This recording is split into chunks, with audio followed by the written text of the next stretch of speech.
Is for class 9th and 10th chemistry. Chemistry का ये सबसे इम्पोर्टेंट टॉपिक है, maximum number of electron present in different shell. ये हमारे लिए इलेक्ट्रॉनिक कॉन्फ़िगरेशन, इलेक्ट्रॉनिक डिस्ट्रीब्यूशन के लिए बहुत इंपॉर्टेंट है, जो कि बेसिक है। 9th एंड 10th के लिए ये बेसिक है। सबसे पहला चीज हम लोग ये जानेंगे कि एटम, कोई भी जो एटम है, atom is the smallest particle of any element. Atom किस किस चीज से बना है? प्रोटॉन, इलेक्ट्रॉन एंड न्यूट्रॉन, जिसमें न्यूक्लियस के अंदर में, न्यूक्लियस में प्रोटॉन एंड न्यूट्रॉन प्रेजेंट रहता है। और इलेक्ट्रॉन जो है एक पर्टिकुलर एनर्जी लेवल या पर्टिकुलर सेल में जो है वो घूमते रहता है, बाहर में घूमते रहता है। अब जो है हमको आज इस वीडियो में ये है आप लोग को बताना है कि maximum number of electron present in different shell. Shell is the shell, उसको हम लोग एनर्जी लेवल भी कहते हैं, जो एक पर्टिकुलर एनर्जी लेवल में इलेक्ट्रॉन जिसमें मूव करता है। 4 सेल है, K shell, L shell, M shell और एन सेल। अब इलेक्ट्रॉन को हम लोग कैसे निकालेंगे मैक्सिमम नंबर ऑफ इलेक्ट्रॉन? ये according to Bohr and Bury scheme एक फॉर्मूला है 2 × n का स्क्वायर, जिसमें n is equal to the number of energy level और नंबर ऑफ सेल। अब पहला सेल के सेल है। के सेल के लिए हम लोग देखते हैं कि n इज इक्वल टू 1 है। n is the number of energy level या नंबर ऑफ सेल। तो ये के सेल फर्स्ट पहला सेल है, तो इसके लिए n का वैल्यू 1 होगा। अब पुट करेंगे 2 × n स्क्वायर, 2 × 1 स्क्वायर, तो 2। तो के सेल में मैक्सिमम नंबर ऑफ इलेक्ट्रॉन कितना होगा? 2 होगा। सेकंड है एल सेल। एल सेल का उसी तरह n इज इक्वल टू 2 है। इसका एनर्जी लेवल क्या है? सेकंड 2 है, तो इसको पुट करेंगे 2 × 2 स्क्वायर 8। इसका मैक्सिमम नंबर ऑफ इलेक्ट्रॉन 8 है। एम सेल के लिए n जो है ये नंबर ऑफ सेल या number of energy level n का क्या है? 3 है।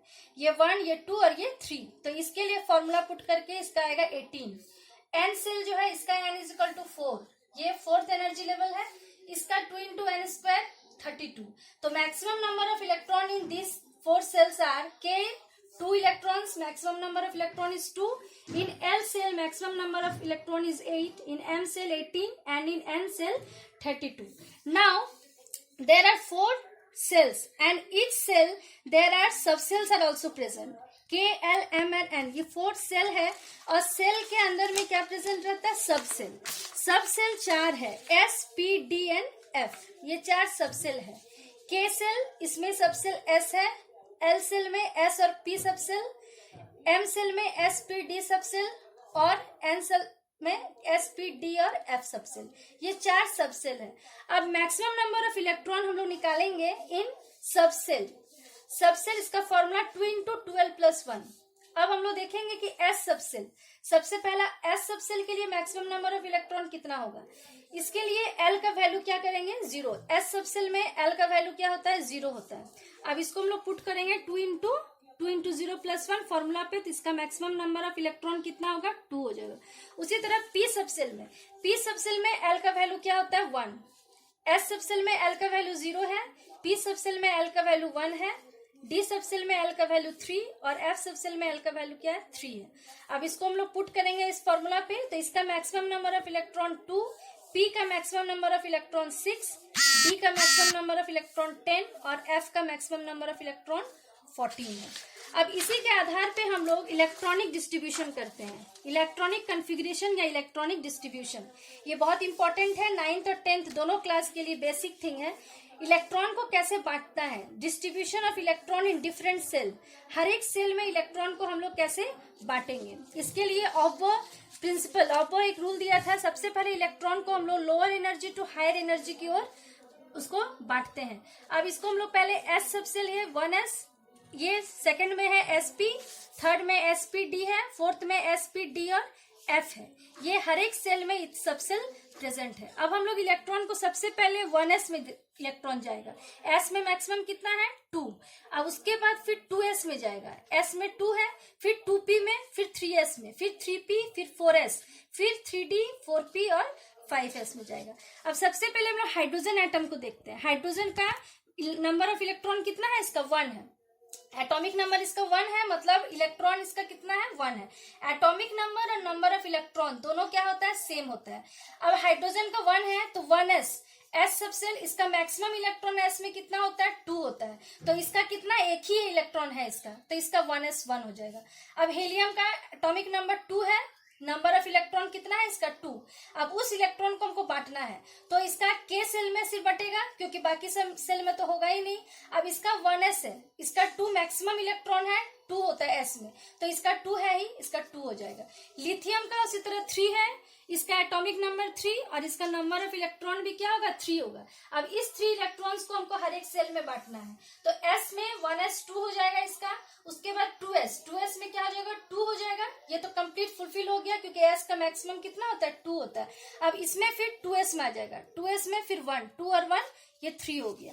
अब फिर बेरिलियम का 4 है, तो 1s2 और 2s, इसमें 2 कंप्लीट हो गया। अब s में फिर सेकेंड ऑर्बिटल में ये जाएगा तो 2s और फिर 2 हो जाएगा, तो 2 और 2 4 हो गया।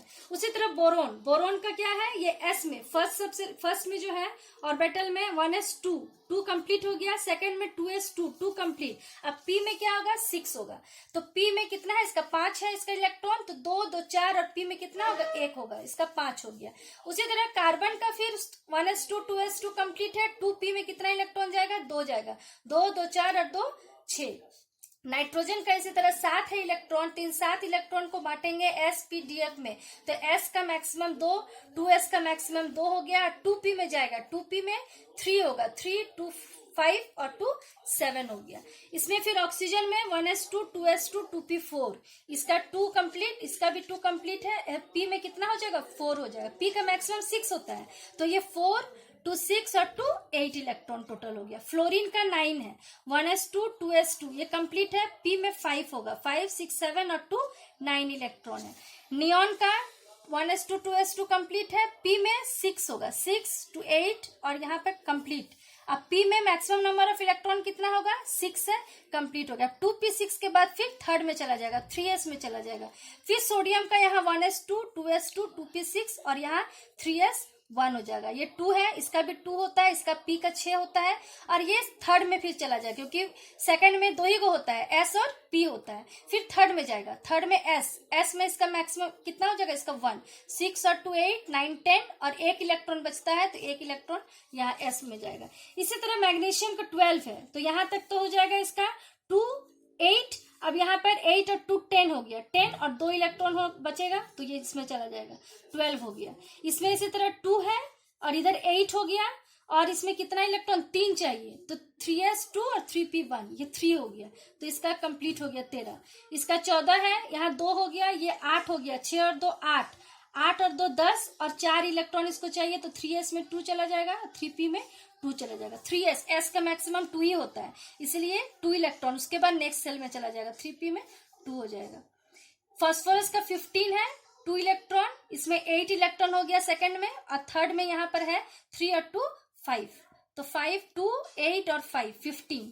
फिर इसी तरह हो जाएगा सल्फर का 2 8 और यहाँ पर क्या हो गया 6 हो गया। क्लोरीन का 2 8 और यहाँ पर क्या हो गया 7 17। आर्गन का 2 8 और यहाँ पर 8 हो गया, टोटल 18 है।